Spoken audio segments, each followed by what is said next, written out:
దేవుడవు, ఎందుకు పనికిరాని మానవులైన మమ్మల్ని జ్ఞాపకం చేసుకొని నైనా పరలోకముందున్న దేవుని స్తుతించి గణపరిచి ఆరాధించే భాగ్యాన్ని మాకు ప్రసాదించారు.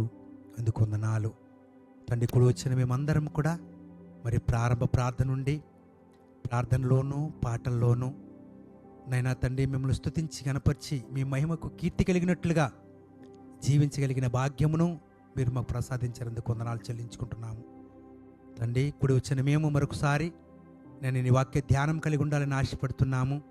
నాతో మాతో మాట్లాడండి. నేను ప్రభా పరిశుద్ధాత్మ తోడ్పాటు మా అందరికీ దయచేయమని ప్రాధేయపడుతూ మా ప్రభువును రక్షకుడైన యేసు ప్రభుల వారి పుణ్యనామమున అతి వినయంతో ప్రార్థించి బ్రతిమాలి ప్రాధేయపడి అడుగుచున్నాము తండ్రి. ఆమేన్. తండ్రి అయిన దేవునికి ప్రభు అయినటువంటి యేసుక్రీస్తు వారి పేరట నా హృదయపూర్వక వందనాలు తెలియజేసుకుంటున్నాను. దేవుని ప్రేమించి వచ్చినటువంటి మీ అందరికీ నా శుభములు వందనాలండి. అంతా బాగున్నారండి? 50వ కీర్తన 15వ వచనాన్ని మనం చదువుకుందాం. ఆపత్కాలమున నీవు నన్ను గూర్చి మొర్రపెట్టుము, నేను నిన్ను విడిపించెదను, నీవు నన్ను మహిమ పరచెదవు. చాలు ప్రియులారా, చదవబడినటువంటి దేవుని వాక్యంలో నుండి సమస్తము చేయగలిగిన దేవుడు అనే దాని గురించి చెప్పుకుందాం. అడిగిన ప్రతి ఒక్కరికి సమస్తము చేయగలిగిన సమర్థుడు అనే దాని గురించి కొన్ని మాటలు ధ్యానిద్దాము. ప్రియులారా, 50వ కీర్తనలో ఆపత్కాలమున నీవు నన్ను గూర్చి మొర్రపెట్టుమంటే మన వల్ల కానప్పుడు, మన చేయి దాటిపోయినప్పుడు, మనం ఎవరెవరి మీద ఆశ పెట్టుకున్నామో, ఎవరెవరు మనకు సహాయకులుగా ఉంటారని కోరుకున్నామో, లేక పలానా వారు మనకు పనిస్తే, పలానా వారు మనకు ఉద్యోగం ఇస్తే, పలానా వారు మనకు వ్యాపారం ఇస్తే, పలానా వారు మనకు అండగా ఉంటే పర్వాలేదు, మన జీవిత దినాలు ఇలా ముందు కొనసాగిపోతాయి అని ఎలాగ సంతోషించి ఆనందించి ఎన్నో ఆలోచనలు కలుగున్నామో అవన్నీ మన చేయి దాటిపోయినప్పుడు, ఏ ఆధారము లేనప్పుడు,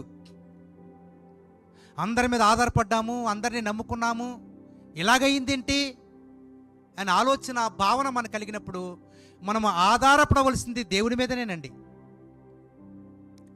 దేవుని మీద ఆధారపడితే, దేవుని అడిగితే ఆయన అడిగిన వారికి చేయగలిగిన సమర్థుడిగా ఉన్నాడండి. ఆయన చేయగలిగిన సమర్థుడిగా ఉన్నాడు. ప్రియులారు, యాకోబు అబ్రహాము గారి మనవడు, ఆయన తండ్రిని తన్నిల్ని విడిచి జరిగిన సంఘటనని మనసులో పెట్టుకుని ప్రయాణమే వెళ్ళిపోతున్నాడు. అరణ్యములో, అడవి మార్గములో అతడు ఒక రాయిని తలగడగా చేసుకుని ప్రార్థన చేసుకున్నాడు. ప్రార్థన ఆలకించిన దేవుడు, నువ్వు వెళ్ళే దారిలో, నువ్వు చేసే పనిలో, నువ్వు ఉండే చోట నువ్వు ఆశీర్వదకరంగా ఉంటావని దేవుడు వాగ్దానం చేశాడు. అడిగాడు, మనస్ఫూర్తిగా అడిగాడు, మనసుతో దేవుని అడిగాడు, మనసుతో దేవుని ప్రార్థించాడు. అర్ధరాత్రి ఎవరు లేరు, ఒంటరిగా ఆ దేవుడు నన్ను చూడాలి, దేవుడు నాకు ప్రార్థన ఆలకించాలనుకున్నాడు. సమయోచితమైన సహాయాన్ని పొందుకున్నాడు. ప్రియులారా, ఇన్ని సంవత్సరాలు తన మేనమామ దగ్గర ఉన్నాడు, అన్ని సంవత్సరాలు తన చుట్టూ దేవుని కాపుదల కలిగి అతడు జీవించాడు. ప్రియులారా, అంత మాత్రమే కాదు, విశ్వాసానికి మూల పురుషుడైన ఉంటే అబ్రహాం గారు కూడా దేవుని అడిగినప్పుడు అబ్రహాం దేవుడు ఆశీర్వదించాడు. అబ్రహాముని దేవుడు ఆశీర్వదించాడు. నీ సంతానం నుండి వచ్చినటువంటి ఒకని ద్వారా ప్రపంచ దేశాలు ఆశీర్వదించబడతాయి వాగ్దానం చేశాడు. అంటే అడిగే విధానము దేవునికి అంగీకారంగా ఉండాలి, దేవుడు ఆనందించేదిగా ఉండాలి. ఒక మనిషి ప్రార్థన చేస్తే, ఒక మనిషి అడిగితే తప్పకుండా దేవుడు జవాబిచ్చేట్టుగా ఉండాలి. అలా ప్రజలు అడిగారండి, అలా భక్తులు అడిగారు. ప్రియులారా, ఆపత్కాలమున నీవు నన్ను గురించి మొరపెట్టుము, నేను నిన్ను విడిపించేదను అని చెప్పాడు ప్రియులారు. 145వ కీర్తనలో ఒక మంచి మాట ఉంది, చూద్దాం. 145వ కీర్తన, ఇదే కీర్తన గ్రంథంలో 145:18 వచనములో, తనకు మొర్రపెట్టు వారందరికీ, తనకు నిజముగా మొర్రపెట్టు వారందరికీ యెహోవా సమీపముగా. అంటే చాలామంది మనలో దేవుని నమ్ముకున్న వారముగా ఏదో అడగనట్లుగా చేస్తే చేస్తారు, లేకపోతే లేదు. ఎందుకంటే ఏదో దేవుని దగ్గరికి వెళ్ళాలి కాబట్టి, దేవునికి చెప్పుకోవాలి కాబట్టి కొంతమంది అలా ఉండి వారు చేసే ప్రయత్నాలు వేరుగా ఉంటాయి, వారి ఆలోచనలు వేరుగా ఉంటాయి, వారి తలంపులు వేరుగా ఉంటాయి. సర్వ సృష్టికి ఆధారభూతులైనటువంటి సర్వ మానవాళిని చక్కగా చూస్తున్నటువంటి, పక్షపాతం లేకుండా పరిపాలిస్తున్నటువంటి దేవుని మీద మనసు పెట్టకుండా, దేవుని అడిగాము పొందుకుంటామని ఆలోచన లేకుండా ఏవేవో ఆలోచన కలిగి ఉంటారు. అందుకనే తనకు నిజముగా మొర్రపెట్టు వారందరికీ అంటున్నాడండి. తనకు నిజముగా అంటే, నువ్వు తప్ప నాకు వేరే ఆధారం లేదు తండ్రి, మీరే నాకు చేయాలి. నేను ఎవరి మీద నమ్మకం పెట్టుకోలేదు, నేను ఎవరిని నమ్మటం లేదు. ఎంతమంది ఉన్నా, ఎన్ని ఉన్నా మీరే నాకు ఆధారం, మీరే చేయాలి. యేసు ప్రభు వారు భూలోకం ఉన్నప్పుడు ఒక అధికారి ఆయన దగ్గరికి వచ్చి, అయ్యా మీరు మాట మాత్రం సెలవిస్తే చాలు అంటాడు. మాట మాత్రం సెలవిస్తే చాలనే మాట దేవునికి చాలా నచ్చిందండి. ఎందుకంటే నేను ఒక 100 మందికి అధికారిగా ఉన్నాను. నేను ఒకడు పొమ్మంటే పోతాడు, రమ్మంటే వస్తాడు. ఒక అధికారి దేవుని దగ్గరికి వచ్చి బ్రతిమాలుకోవడం, ప్రాధేయపడడం, విధేయుడిగా చూపించడం, అయినా మీరు మాటిస్తే చాలు. ఒకవేళ అధికారం ఉండొచ్చు, ఎన్నో విషయాలు తెలిసి ఉండొచ్చు, ఎన్నెన్నో గొప్ప కార్యాలు చేయొచ్చు, కానీ దేవుని దగ్గరికి వచ్చిన తర్వాత దేవుని మీదనే ఆధారపడి జీవించడం అనేది యేసు ప్రభు చూచాడు. చూచి వెంటనే ఆయన అడిగినట్లుగా దేవుడు సహాయం చేశాడండి. దేవుడు సహాయం చేశాడు ప్రియులారా. తనకు నిజముగా మొర్రపెట్టు వారికి అంటే, మనం ప్రార్థిస్తున్నప్పుడు, మనం అడుగుతున్నప్పుడు, మన హృదయాలోచన దేవునికి తెలియచేస్తున్నప్పుడు మన హృదయ స్పందన దేవుడు చూస్తాడు. మన హృదయంలో ఏమనుకుంటున్నామో దాన్ని మాత్రమే చేయగలడు ఆయన. పైకి ఒకటి చెప్పి లోపట ఒకటి అనుకుని, లోపట ఏదో పెట్టుకుని బయట కూడా చెప్తే ఏమీ జరగదండి, ఏమీ జరగదు. అందుకని తనకు నిజముగా మొరపెట్టు వారందరికీ యెహోవా సమీపముగా ఉన్నాడు. ప్రేమైన దేవుని పిల్లారా, ఒకసారి పాత నిబంధన కాలంలో ఒక అతనికి భార్య ఉంది, చాలా విధేయురాలు, చాలా భక్తురాలు. దేవుడంటే ఇప్పుడు చచ్చిపోయేటటువంటి భయభక్తులు కలిగి జీవిస్తుంది. చాలా సంవత్సరాలు గడిచిపోతుంది. తమ దాంపత్య జీవితంలో ఒక స్త్రీ కోరుకునేది ఏంటంటే పిల్లల్ని మాత్రమే. ఎవరండి? పిల్లల్ని మాత్రమే కోరుకుంటుంది. అయితే ప్రియులారా, పిల్లలు లేరు.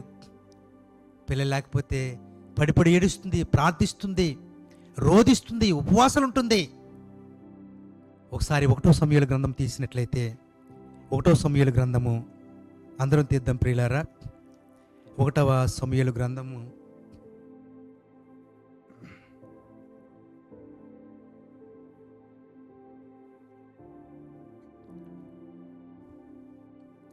10 నుండి 20 వరకు చదువుకున్నట్లయితే, ఇక్కడ 10వ వచనాన్ని చదువుదాం చూడండి. బహు దుఃఖాక్రాంతురాలై వచ్చి యెహోవా సన్నిధిని ప్రార్థన చేయుచు బహుగా ఏడ్చుచు. చాలు ప్రియులారా, దేవుని సన్నిధికి వచ్చినటువంటి, దేవుని నమ్మినటువంటి ఒక విశ్వాసి, ఒక స్త్రీ, కుమార్తె దుఃఖాక్రాంతురాలై తన ప్రార్థన విన్నటువంటి, తన ముఖం వచ్చి చూస్తున్నటువంటి, తన ప్రవర్తన చూస్తున్నటువంటి ఆ యాజకుడు కూడా చాలా ఆశ్చర్యపోయాడంట. ఏంటి ఇంత దుఃఖంతో, ఇంత వేదనతో, ఇంత కన్నీటితో ప్రార్థన చేస్తుంది ఏంటి? ఉదయకాలమే ఇంత కన్నీరు కారుస్తుంది ఏంటి? ఆశ్చర్యం కలిగిందంట అతనికి. ఎందుకు ప్రార్థిస్తుంది అంటే, ప్రపంచంలో మందులు లేవా? డాక్టర్లు లేరా? సలహాలు ఇచ్చేవారు, సూచనలు ఇచ్చేవారు లేరా? ఎన్నో కార్యక్రమాలు మన కళ్ళ ముందు కనబడుతున్నాయి. ఎంతోమంది సలహాదారులు ఉన్నారు, ఎన్నో మంచి మంచి కార్యాలు చేస్తున్నారు. కానీ ప్రియులారా, బైబిల్ గ్రంథంలో రాయబడిన మాట ఒకే ఒక్క మాట, గర్భఫలం అనేది దేవుడే ఇవ్వాలి. గర్భఫలం అనేది దేవుడే ఇవ్వాలి. ఎందుకు దేవుడు ఇవ్వాలి?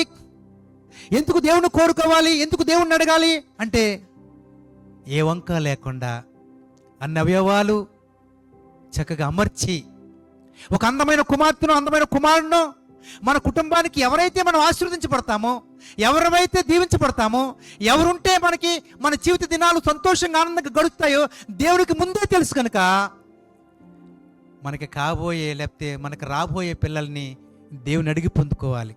దేవుని అడిగి పొందుకోవాలి. ప్రియులారా, నిజంగా తను అడుగు వారికి, తనకు నిజముగా మొరపెట్టు వారికి ధారాళముగా దయచేసే సమర్థుడైన దేవుణ్ణి ఎందుకు అన్నా ప్రార్థిస్తుందంటే, అప్పటికి ఇశ్రాయేలు ప్రజలకి చాలా దుఃఖంలో ఉన్నారు, బాధలో ఉన్నారు.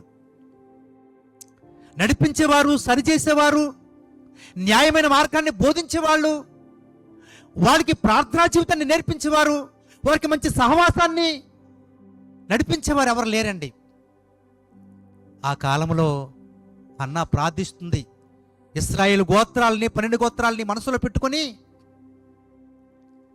ప్రభువా, మా జనాంగానికి ఒక మంచి మార్గాన్ని నువ్వు తెలియచేయాలి, మమ్మల్ని నడిపించే నాయకుడు మాకు ఒకరు కావాలి ప్రార్థిస్తుంది. ప్రార్థన విన్నటువంటి దేవుడు ప్రియులారా, తన గర్భాన్న సమూయేలు అనేటువంటి వాడిని పుట్టించాడు. దేవుడు సమూయేలును పుట్టించాడు. సమూయేలు ప్రార్థనాపరుడు. సమూయేలు ఆ యొక్క ప్రజలకి ఎంతో న్యాయాన్ని చేకూర్చిన వాడు, ప్రజల పక్షంగా పోరాడిన వాడు, ప్రజల పక్షంగా దేవునికి విజ్ఞాపన చేసిన వాడు. ప్రియమైన దేవుని పిల్లలారా, సమూయేలు పుట్టడానికి గల కారణం అన్న రోధించి దుఃఖించి ప్రార్థించిందండి. తన కుటుంబానికి కాదు, సమాజానికి, ఇశ్రాయేలు 12 గోత్రాలకి కావలసినటువంటి ఒక మంచి కుమారుడిని తను పొందుకుంది. అంటే ప్రార్థన ఆలకించే దేవుడు ఆయన. ప్రార్థనలు ఆలకించే దేవుడు. తనకు నిజముగా మొరపెట్టు వారికి, అంటే ఏ దుఃఖమైతే ఉందో, ఏ అవసరత ఏదో ఉందో, దేని గురించి మనం ప్రార్థన చేస్తున్నామో, నిజంగా దేని గురించి మనం మొరపెడుతున్నామో, అది చెయ్యాలి, అది కావాలి, అది జరగాలి అని అనుకుంటే కనుక తప్పకుండా దేవుడు న్యాయం చేసే దేవుడిగా ఉన్నాడు. ప్రియులారా, ఒక ఆయన వర్తమానం చెబుతూ ఆయన అన్నారు, యెరూషలేము మహాపట్నంలో రోమీల పరిపాలన ఎక్కువైపోయింది, నియంతృత్వ పరిపాలన జరుగుతుంది. అటువంటి ప్రజల్లో యూదుల్ని, ఇశ్రాయేలు ప్రజల్ని నడిపించడానికి, ఒక మంచి మార్గాన్ని ప్రబోధించడానికి సరైన నాయకులు లేరు, అందరూ చెల్లాచెదరైపోతున్నారు. కనుక అమ్మా, ఈ దేశాన్ని కాపాడడానికి ప్రార్థించండి అమ్మా అని చెప్పారంట. ఒక తల్లి, ప్రభువా, మా దేశాన్ని కాపాడవా, మా గ్రామాన్ని రక్షించవా, మా పట్టణాన్ని విడిపించవా, మా పట్టణానికి రక్షణ దయచేయవని ఎన్నో సంవత్సరాలు ప్రార్థించిందంట. ప్రార్థించి ప్రార్థించి ప్రార్థించి ప్రార్థించి చనిపోయిందంట ఆవిడ. చనిపోయిన తర్వాత అపోస్తలుడైన పౌలు గారిని దేవుడు ఏర్పాటు చేసుకున్నాడంట. అపోస్తలుడైన పౌలు గారిని, అంటే ప్రార్థన ఫలితము నిజముగా మొరపెట్టింది. తన పట్టణాన్ని గురించి, తన గ్రామాన్ని గురించి, తన దేశాన్ని గురించి మొరపెట్టింది. దేవుడు విన్నాడు. ప్రియులారా, అదే గ్రామంలో, అదే పట్టణంలో దేవుడు అపోస్తలుడైన పౌలు గారిని లేపుకున్నాడు. ఆయన అంటాడు, అన్యజనులకు దేవుడు నన్ను అపోస్తలుగా నియమించాడు. ఎవరికంటే అండి? అన్యజనులకు. అంటే దేవుని దగ్గరికి రానివ్వలేనటువంటి, దేవుని ఆరాధించలేనటువంటి, అసలు దేవుని మాటలు వినటానికి యోగ్యత లేనటువంటి, దేవుడు ఆనిపించడానికి అర్హత లేనటువంటి వారిని అపోస్తలుడైనటువంటి పౌలు ద్వారా, దేవుని వాక్యము ద్వారా, సువార్త పిలుపు ద్వారా, సువార్త వాక్యము ద్వారా, యేసుక్రీస్తు మాటల ద్వారా కొన్ని వేల మందిని ఆయన దేవుని దగ్గరికి రప్పించాడు. ప్రియులారా, ప్రార్థన ఫలితము గొప్ప కార్యాలు చేస్తుంది. ప్రార్థన ఫలితము అపోస్తుల కార్యములు 16వ అధ్యాయంలో ఒక మంచి మాట ఉంది, చూద్దాం. అపోస్తుల కార్యములు 16వ అధ్యాయంలో అపోస్తుల కార్యములు 16వ అధ్యాయం క్రొత్త నిబంధన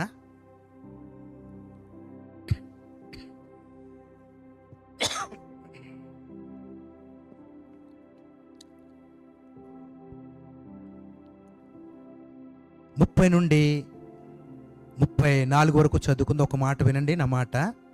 ఇక్కడ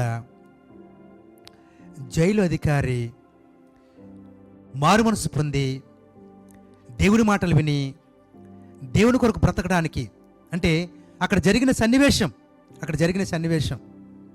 ఎందుకంటే 25వ వచనములో ఉంది, అయితే మధ్యరాత్రి వేళ పౌలును శీలయు దేవునికి ప్రార్థించుచు కీర్తనలు పాడుచుండిరి, ఖైదీలు వినుచుండిరి. అంటే యథార్థమైన ఆరాధన,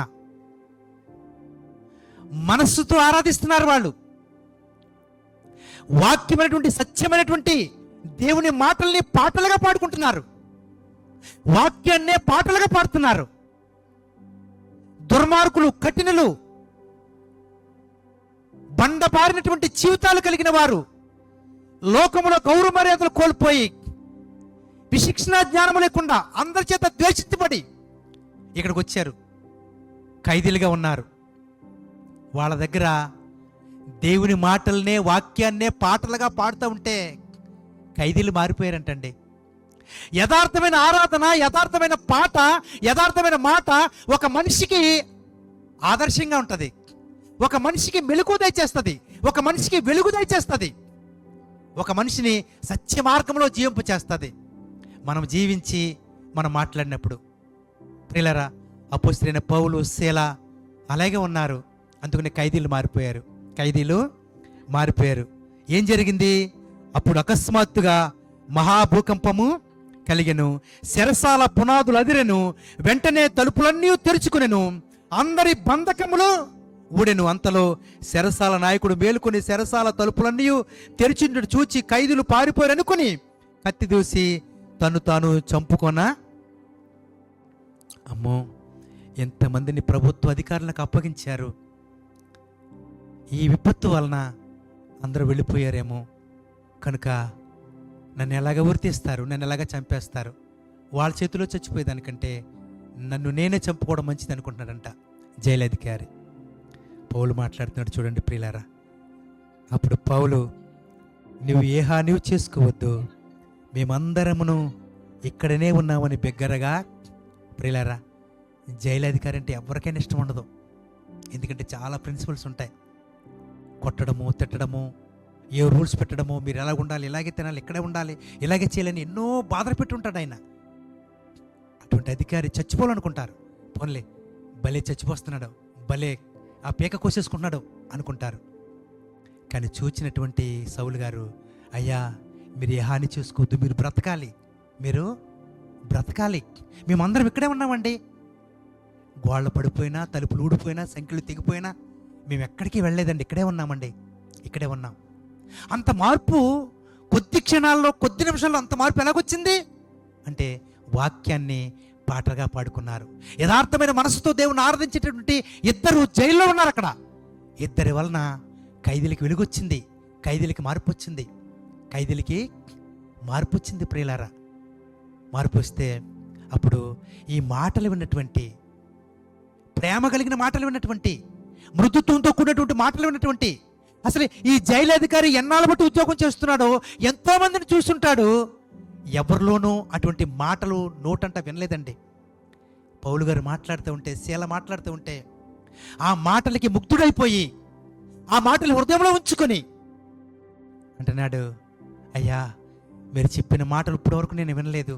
ఇంత మంచి మాటలు, ఇంత జీవం కలిగిన మాటలు, ఇంత శక్తి కలిగిన మాటలు, మహాదేవుని మాటలు మీరు నాకు చెప్పారు.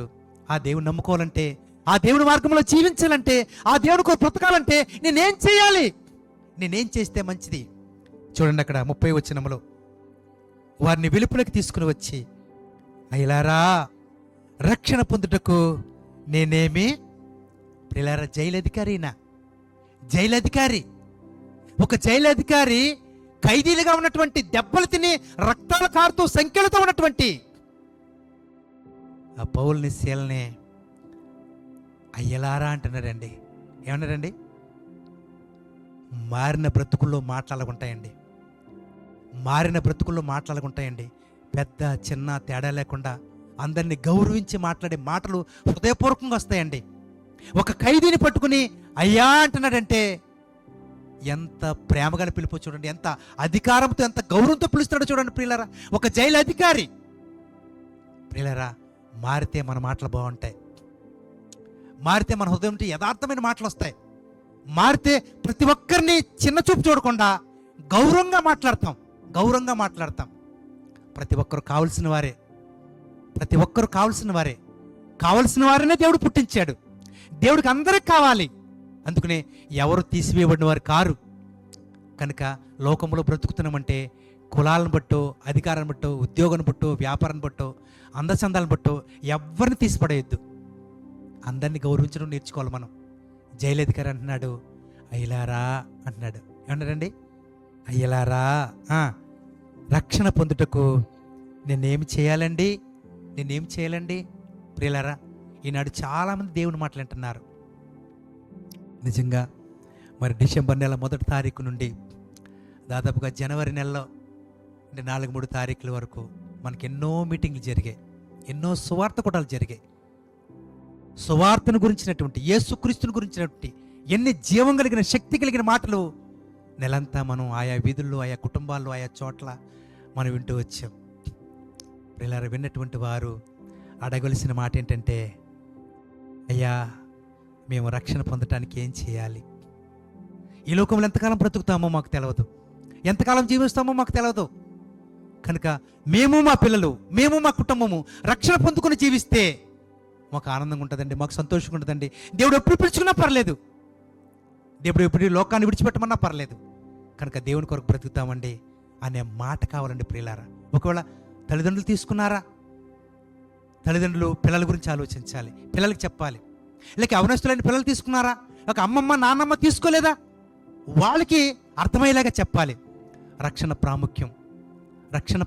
రక్షణ లేకపోతే మనము దేవుని యొక్క కృపను పొందలేము, నిత్య జీవాన్ని పొందలేము, దేవుని యొక్క అనుగ్రహైశ్వర్యాన్ని పొందలేము, దేవుని యొక్క ఉచితంగా ఇస్తున్నటువంటి పాపక్షమాపణ పొందలేము.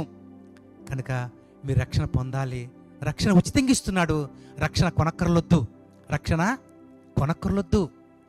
ప్రియులారా, ఒక జైలు అధికారి అంటున్నాడు, అయ్యా నేను రక్షణ పొందడానికి ఏం చేయాలి? ఎందుకంటే అతనికి జీవితం ఏంటో తెలిసింది, రక్షణ ఏంటో తెలిసింది, నరకం ఏంటో తెలిసింది, పరలోకం ఏంటో తెలిసింది. అసలు ఈ లోకానికి వచ్చే మనుషులు విడిపించడానికి రక్తాన్ని కార్చిందేమో తెలిసింది. ఆ యేసు ప్రభులో నేను ఉండాలంటే నేనేం చేయాలని అడిగాడు. చూడండి ఏం చెప్తున్నారు అక్కడ. అందుకు వారు, ప్రభువైన యేసునందు విశ్వాసముంచుము, అప్పుడు నీవును నీంటి వారును రక్షణ పొందుదురు. ప్రియులారా, ప్రియమైన దేవుని పిల్లలారా, రక్షణ పొందటానికి దేవుని మీదనే విశ్వాసం. మనకి విశ్వాసం, మనకు నమ్మకము, దేవుడు అంటే ఆసక్తి, ఆ మంచి మార్గంలో నడవటానికి గల కారణం ఏంటంటే ఏదో లోకంలో పొందుకుంటామని కాదు, లోకంలో ఏదో అడిగి మనం సంపాదించుకుందామని కాదు. ప్రియులారా, తినడానికో, త్రాగటానికో, తిరగటానికో, సంపాదించుకోవడానికో, దాచుకోవడానికో మనం అడగవలసిన పనే లేదండి. అసలు అడగవలసిన పనే లేదండి. అవి అడగకుండానే దేవుడు ఇస్తాడు. మనం కీర్తన 50:15లో మీరు అడిగితే నేను తప్పకుండా ఇస్తానని చెప్పాడు ఆయన. మత్తయి సువార్తలో కూడా అడిగే ప్రతి వారికి ఇస్తానని చెప్పాడు. ఏం అడగాలి? భూ సంబంధమైనవా? కాదండి, ఆత్మ సంబంధమైనవి, మనకు ఆనందాన్ని కలిగించేవి, మనకు మనశ్శాంతిని కలిగించేవి, మనకు నెమ్మదిని కలిగించేవి, మనం చనిపోయిన తర్వాత మన పరలోకానికి తీసుకెళ్లేవి, మనం బ్రతుకుండగా మన కుటుంబానికి ఆదరణ కలిగించేవి, అవి అడగాలి దేవుణ్ణి. నేను, నా కుటుంబం. యెహోషువ అంటాడు, మీరు ఎవరు ఎలాగున్నా పర్వాలేదు, నేను, నా కుటుంబం జీవాధిపతి అయినటువంటి, నాకు రక్షణ ఇచ్చినటువంటి, నన్ను నిలబెట్టినటువంటి, నా కుటుంబాన్ని కట్టినటువంటి ఆ దేవుణ్ణి ఆరాధిస్తాం. అది అడగటం ప్రియులారా. అలాగే అడిగాడు ఆయన, అలాగే జీవించాడు ప్రియులారా. ఇక్కడ జైలధికారి కూడా అంటున్నాడు, రక్షణ పొందటానికి నేనేం చేయాలంటే అంటున్నాడు, యేసు ప్రభునందు విశ్వాసం ఉంచు చాలు. యేసు ప్రభునందు విశ్వాసం ఉంచు, అప్పుడు మీరు రక్షణ పొందుతారు. అంటే చూడండి, అతని ఇంటి వారందరికీ దేవుని వాక్యము అర్ధరాత్రి సమయంలో అండి, అర్ధరాత్రి సమయంలో ప్రియులారా, మనం ఎక్కడన్నా కృతజ్ఞత కూడికంటే ఎవరన్నా ప్రార్థన పెట్టుకుంటున్నారంటే టైం చూస్తాం మనం. 11 అయిపోయింది, ఇంకెళ్ళక్కర్లొద్దులే. 10 అయిపోయింది, ఇంకెళ్ళక్కర్లొద్దులే.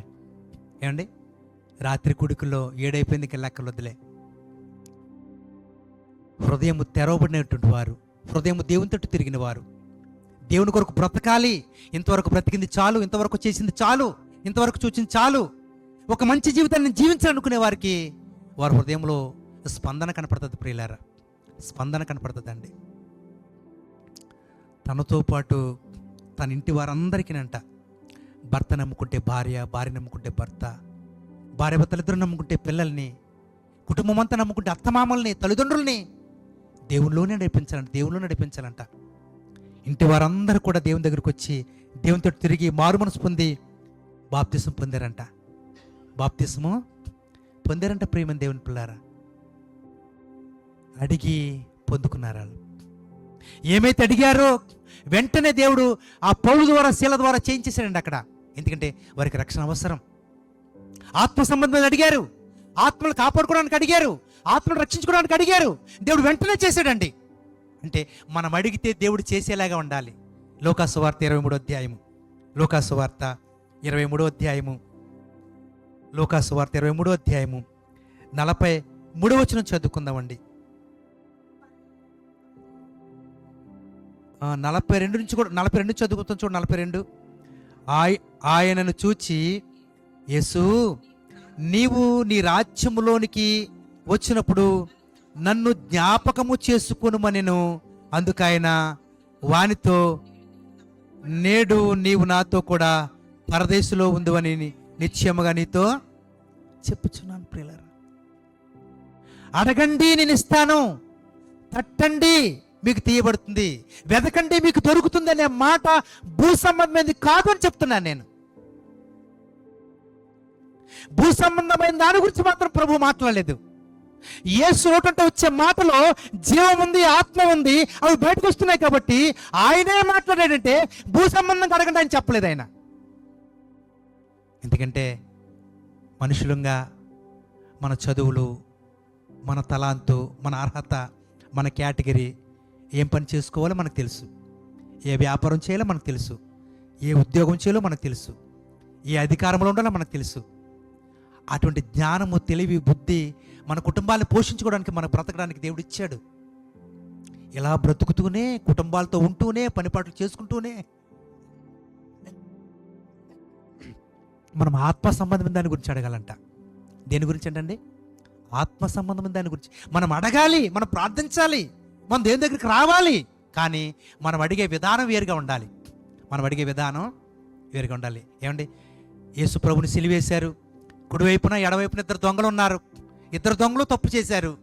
కానీ అందులో ఒక దొంగ అంటున్నాడంట, ప్రభువా, మీ మాటలు వేరుగా ఉన్నాయి, మీ ప్రవర్తన వేరుగా ఉంది, మీ ఆలోచన వేరుగా ఉంది, ఏంటంటే మీ భవిష్యత్తు వేరుగా ఉంది.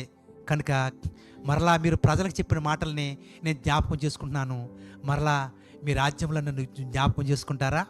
మీ రాజ్యంలో నన్ను జ్ఞాపకం చేసుకుంటారంటే యేసు ప్రభుది రాజ్యం కాదని, యేసు ప్రభుది లోకం కాదని, యేసు ప్రభు తపన, ఆయన మాటలు, ఆయన బోధలు ఈ లోక సంబంధమైన కాదు అని దొంగ తెలుసుకున్నాడు. ఎవరు తెలుసుకున్నారండి? దొంగ తెలుసుకున్నాడు. ఒక దొంగ తన మనసు మార్చుకున్నాడు. నాయనా, మీరుండే రాజ్యంలో నన్ను జ్ఞాపకం చేసుకోండి. అది అడగటం అంటే. ఆత్మ సంబంధం అడిగాడు. ఆత్మ సంబంధం అడిగితే దేవుడు వెంటనే స్పందిస్తున్నాడు. చూడండి 40 వచనంలో, అందుకు ఆయన వానితో, నేడు నీవు నాతో కూడా పరదేశంలో ఉందని నిశ్చయముగా, వెంటనే అడిగాడు, వాగ్దానం చేశాడు దేవుడు. అడిగితే పొందుకునే మాటలు మనం అడగాలండి. మనం అడిగితే దేవుడు స్పందించాలి. ప్రియులారా, దేవుడు పాత నిబంధన కాలంలో అబ్రహామా, నీ కుమారుడు నాకు బలిగేస్తావా అన్నాడు. ఎంత ధన్యత నాయన! ఇన్ని కోట్ల మంది ప్రజల్లో నా బిడ్డ నువ్వు అడిగి ఉంటే నేను ఎంత ధన్యుణ్ణి, కానుక తీసేసుకున్నాయినా అని గబగబా ఇస్సాకుని తీసుకెళ్ళి బలిపీఠం కట్టేసి ఆ కాళ్ళు చేతులు కట్టి ఆ ఎత్తిన కత్తి దించకుండా బలిచ్చేపోయాడు. అడిగిన వెంటనే ఇచ్చేసాడు కాబట్టి దేవుడు కంగారు పడిపోయాడంటండి. ఎవరండి? దేవుడు కంగారు పడ్డాడంట. ఏమండి, మాట వినబడినట్టుగానే వెంట వెంటనే 3 సార్లు కాకేసాడంట దేవుడు. అబ్రహామా అబ్రహామా అబ్రహామా, వెంట వెంటనే స్పందించాడంట. వద్దు, నీ కుమారుని చంపొద్దు, అడిగిన వెంటనే ఇస్తానని మనసు వచ్చిందే, నువ్వు నాకు బలిచ్చేసినట్టే అన్నాడంట ఆయన. నువ్వు నాకు బలిచ్చేసినట్టే. కనుక ప్రియులారా, అడిగిన వెంటనే ఇచ్చేటటువంటి, అడిగిన వెంటనే స్పందించేటటువంటి మాటలు మన నోటంట రావాలి. కార్యాలు దేవుడు చూచేవుగా ఉండాలి. వెంటనే దేవుడు వాగ్దానం చేశాడు, నేడు నీవు నాతో పరదేశంలో అడిగితే పొందుకునే వారంగా మనం ఉండాలి. 1వ రాజుల గ్రంథం 3వ అధ్యాయము. త్వరగా తెద్దాం ప్రియులారా. 1వ రాజుల గ్రంథము 3వ అధ్యాయము. 1వ రాజుల గ్రంథం 3వ అధ్యాయము.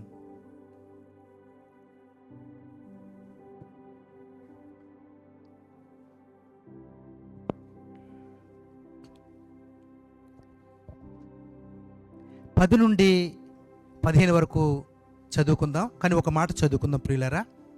సొలొమోను చేసిన ఈ మనవి ప్రభువునకు అనుకూలమాయను గనుక. చూసారండి, అడగమన్న దేవుడు మన మాటలు వినేవాడిగా ఉంటాడు. ఆయన మన మాటలు వింటాడు. ఆయన అడగండి నేను ఇస్తానన్న చెప్పినటువంటి దేవుడు మనం ఏం అడుగుతున్నామో చూస్తాడు. ఆయన యెరూషలేము మహాపట్టణానికి ఓ గొప్ప జ్ఞానవంతుల మధ్య ఒక రాజుగా దేవుడు సొలొమోను ఏర్పాటు చేస్తే, సొలొమోను ఆ రాజరికానికి ముందు మోకరించి ప్రార్థన చేస్తున్నాడంట. ప్రార్థన చేస్తుంటే ప్రభువునకు ఆ మనవి అనుకూలము అయిందంట. ఇప్పుడు దేవుడు మాట్లాడుతున్నాడు. సొలొమోను ప్రార్థించాడు, దేవుడు సొలొమోనుతో మాట్లాడుతున్నాడు. ఏమని? దేవుడు అతనికి ఇలాగూ సెలవిచ్చాను, దీర్ఘాయువునైనను ఐశ్వర్యమునైనను నీ శత్రుల ప్రాణమునైనను అడుగక న్యాయములను గ్రహించుటకు వివేకమును గ్రహించమని నీవు అడిగితివి. ఏంటండి? నీవు అడిగితివి. నీవు ఇలాగ అడిగినందున నీ మనవి. నిజంగా ఎంత గొప్ప వాగ్దానం చూడండి ప్రియులారా. అడిగిన వెంటనే స్పందించిన దేవుడు, అడిగిన దానికి చేయగలిగిన సమర్థుడు ఆయన. సొలొమోను గారు ప్రార్థించిన వెంటనే, సొలొమోను అడిగిన వెంటనే, సొలొమోను గారికి ఏం కావాలో వెంటనే ఇచ్చేస్తాను ఆయన, వెంటనే ఇస్తాను ఆయన. ఎందుకంటే అందరు అడిగినట్లుగా, అందరు కోరుకున్నట్లుగా, అందరు ఆశించినట్లుగా, అందరు ఊహించినట్లుగా నువ్వు అడగలేదు.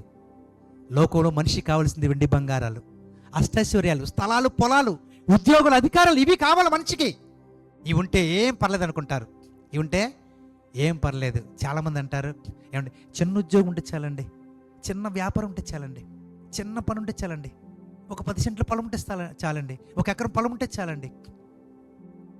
పిల్లరా, వాటి వలన కాదంట, అన్నిటికీ మించినటువంటి దేవుని కలిగి ఉంటే, అన్ని ఇవ్వగలిగినట్టు దేవుని కలిగి ఉంటే ఏది లోటు ఉండదంటండి, ఏది లోటు ఉండదంట. అది తెలిసినటువంటి సొలొమోను గారు అంటాడు, ప్రభువా, వెండి బంగారాల కంటే, అష్టైశ్వర్యాల కంటే, పదవులు అధికారాల కంటే, స్థలాలు పొలాల కంటే నాయన నాకు కావలసింది మీ పిల్లల్ని, మీ జనాంగాన్ని, మీ ప్రజల్ని ఎలాగ పరిపాలించాలో ఆ జ్ఞానం నాకు దయచేయి ప్రభువా, ఆ జ్ఞానం నాకు దయచేయి ప్రభువా. దేవుడు వెంటనే ఆనందించేసాడు, సంతోషించేసాడంటండి. ఆ మాటలు విని ముద్దేసుకొచ్చేసిందంటండి. సొలొమోను గారి మాటలు విని ముద్దేసుకొచ్చేసిందంటండి. వెంటనే స్పందించాడంటండి. ఒక భార్యగా మీరు ప్రార్థిస్తున్నారా? నా భర్త మనసు నాకు అర్థమయ్యేటట్లు చేయండి, నా కుటుంబాన్ని నేను కట్టుకునేటట్లు చేయండి, నా అత్తమామలు ప్రేమించేటట్లు చేయండి, నా పిల్లల్ని దేవునిలో పెంచుకునేటట్లు చేయండి. అలా ప్రార్థన చేయండి. ఒక భర్తగా మీరు ప్రార్థన చేస్తారా? నా భార్య మనసు నాకు అర్థం చేసుకునేటట్లు చేయండి ప్రభువా, నా భార్యను అర్థం చేసుకునేట్లు చేయండి, నా పిల్లలు నాకు లోపడేటట్లు చేయండి, నేను నా భార్య నా పిల్లలు దేవుళ్ళు ఎదిగేటట్లు చేయండి, నా అత్తమామలు నా తల్లిదండ్రులు దేవుళ్ళు ఎదిగినట్లు చేయండి. ఇలా ప్రార్థన చేయండి. ఇలా ప్రార్థన చేస్తే దేవుడు వెంటనే స్పందిస్తాడు. ఇందులో భూ సంబంధమైనది ఏమీ లేదు. కానీ భూ సంబంధమైన అవసరాలు ఏం కావాలో ఆయనకి తెలుసు. ఆయనకి మత్తయి సువార్త 6వ అధ్యాయంలో చదవకూడదు అంటాడు, ఏమి కావాలో అవన్నీ దేవునికి తెలుసు. మీరు తినాలి, మీరు త్రాగాలి, మీరు సంతోషించాలి, మీరు ఆనందించాలి, మీరు కట్టుకోవాలి, మీరు సంపాదించాలి, మీరు దాచుకోవాలి, మీరు పంచిపెట్టాలి. ఇవన్నీ నాకు తెలుసు. మీకేం కావాలో అన్నీ నేను ఇస్తాను, అన్నీ నేను ఇస్తాను. దేవుని కొరకు బ్రతకండి. ఎవరి కొరకు బ్రతకండి? దేవుని కొరకు బ్రతకండి. ప్రియులారా, ఇక్కడ దేవుడు ఆనందించాడు. దేవుడు ఆనందించి ఆయన ఏం చేస్తాడండి? ఏమైతే అడగలేదో అవన్నీ ఇచ్చాడంట. జ్ఞానంతో పాటు వెండినిచ్చాడంట, జ్ఞానంతో పాటు ఐశ్వర్యం ఇచ్చాడంట, జ్ఞానంతో పాటు బంగారం ఇచ్చాడంట, అన్నీ ఇచ్చాడంట. ఇంకే లోటు లేదు, ఇంకే లోటు. ఇవి కావాలని ఆయన అడగలేదు, జ్ఞానం మాత్రమే అడిగాడు. ఏంటండి? జ్ఞానముతో సమస్తాన్ని సంపాదించుకున్నాడు. యాకోబు రాసిన పత్రిక 1వ అధ్యాయం 5వ వచనం చదవకలొద్దు. ఆయన అంటాడు, మీలో ఎవరికైనా జ్ఞానం కొద్దుగా ఉంటే నన్ను అడగండి, ధారాళంగా దయచేస్తాను అన్నాడు. ఏమన్నాడండి? మనం అడగం అంతే. అంటే మనం ఏమనుకుంటుంటే, జ్ఞానం గురించి దేవుని అడగటం ఏంటి? నాకు జ్ఞానం లేదా, నాకు తెలివి లేదా, నాకు మాట్లాడటం రాదా, నాకు ఆలోచించడం రాదా, నాకు సలహా చెప్పడం రాదా ఏంటండి అని మనం అనుకుంటాం. కానీ మనకున్న ఈ జ్ఞానం, ఈ లోక సంబంధమైన జ్ఞానం దేవుని దృష్టికి వెర్రిగా ఉంటుంది. వెర్రి జ్ఞానం మనకొద్దు. దైవ జ్ఞానం మనకు కావాలి, దైవ ఆలోచన మనకు కావాలి, దైవ గుణగణాలు మనకు కావాలి. దేవుని జ్ఞానంతో మనం నింపబడితే మనం బాగుంటాం. మనల్ని ఆశ్రయించిన వారు, మన మాటలు విన్నవారు, మన పరిచయం పెట్టుకున్నవారు, మనతో స్నేహం చేసేవారు, వారు కూడా ఆశీర్వదించబడేవారుగా ఉంటారు. ప్రేమ దేవుని పిల్లారా, ఎఫెసీయులకు రాసిన పత్రిక 3వ అధ్యాయము, ఎఫెసీయులకు రాసిన పత్రిక 3వ అధ్యాయము అందరం తీద్దామండి. క్రొత్త నిబంధన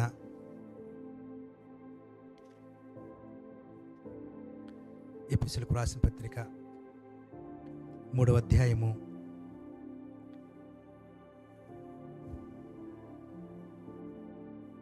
20వ వచనం చదువుకుందామండి. మనలో కార్యసాధకమైన తన శక్తి చొప్పున మనము అడుగు వాటన్నిటికంటేను ఊహించు వాటన్నిటికంటేను అత్యధికముగా చేయ శక్తి గల దేవునికి క్రీస్తు యేసు మూలముగా సంఘములో తరతరములు సదాకాలము మహిమ. మనం ఎన్నో మాటలు విన్నాం, ఎన్నో మాటలు వింటున్నాం, ఎన్నో వాక్యాలు చదువుతున్నాం, ఎన్నో మన మనసులోకి వస్తున్నాయి, ఎన్నో గుర్తుంటున్నాయి. మనకు ఒకటే భావన కావాలంట. నేను అడిగిన దానికంటే, నేను దేవుడిని కోరిన దానికంటే, నేను దేవునికి చెప్పుకున్న దానికంటే ఎక్కువ చేస్తారంట ఆయన. ఏం చేస్తారండి? అత్యధికముగా. మనం ఒకటే అడుగుతాం, దేవుడు 99 కలిపి 100 ఇస్తారంట.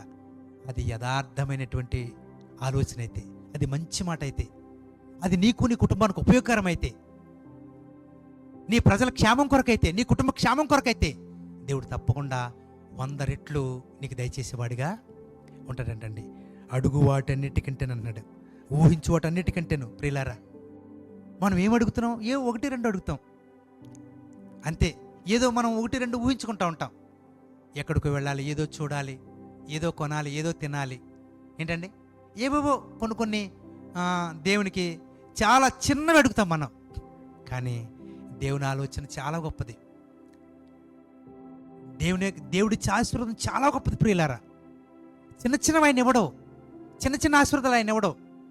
మనం అడిగిన దానికంటే, మనం ఊహించుకున్న దానికంటే చాలా అందరూ చెప్పుకునేటట్లుగా, అందరూ ఆనందించేటట్లుగా, అందరూ ఆశ్చర్యపోయేటట్లుగా దేవుడు చేస్తాడంట. ప్రియులారా, అలా మన పితరులు పొందుకున్నారు, రాజులు పొందుకున్నారు, న్యాయాధిపతులు పొందుకున్నారు,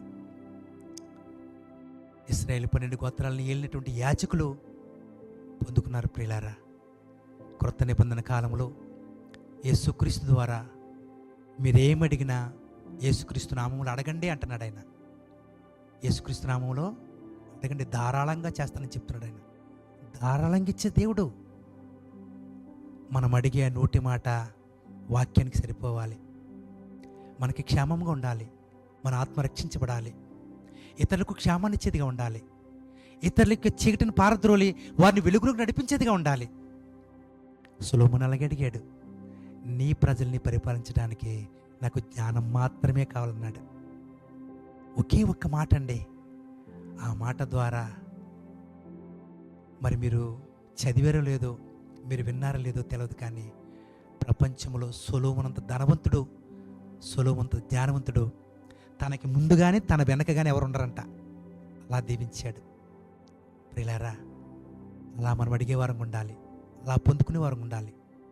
అటువంటి వారంగా ఉండి మనం ఏమైతే అడుగుతామో దాన్ని పొందుకుని ప్రజలకి, కుటుంబానికి, సంఘానికి, సమాజానికి ఆశీర్వాదకరంగా జీవించాలి. దేవుడు తన మాటలు దీవించుగాక. ప్రార్థన చేసుకుందాం. మమ్మలను మిక్కిలిగా ప్రేమించిన మా కన్న తండ్రి, మీ నామానికి వందనాలు. ఇంతవరకు మీ మాటలు ధ్యానిస్తూ వచ్చాం. మేము అడిగినవి చేయగలిగిన సమర్థుడు మీరు తప్ప ఎవరు లేరు తండ్రి.